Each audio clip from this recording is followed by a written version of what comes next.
He's had power over my life for 4 years, and I've struggled for 4 years. He don't get that power today, so no, I don't have anything to say to him. Emotions run high as the man convicted of brutal murders in 2013 is sentenced to death, the first death penalty imposed since Nebraskans voted to bring it back. Nikko Jenkins had a lot to say in court throughout the last 4 years, but today he was noticeably quiet. A judge methodically explained why capital punishment is justified, citing a bunch of factors, including that the four-time killer has shown no remorse.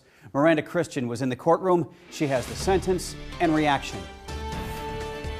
This case has been delayed for years, leaving 4 families wondering what will happen to the man who killed their loved ones. This panel finds that the death penalty is appropriate, should be, and is hereby given for each of the 4 murders by the defendant. 4 death sentences and another 12 convictions, each with 45 to 50 years in prison. That is what the 3-panel judge ruled in the Nikko Jenkins case. The defendant's commission of these 4 murders over a 10-day period is one of the worst killing sprees in the history of this state. You don't get the glory today. I get the glory. My family gets the glory. God gets the glory.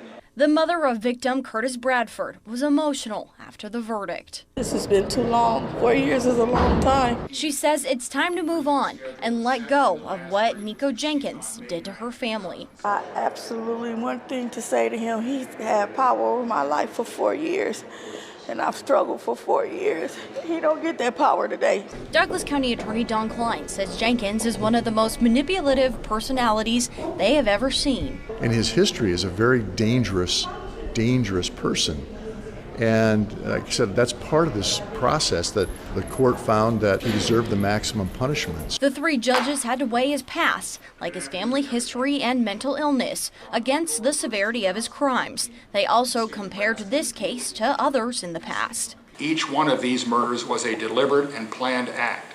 The victims were pre-selected and the murders were purposeful. And now it's a time for healing and for these families to maybe have some closure after 4 long years. I'm ready to go home and heal. That's what I want to do.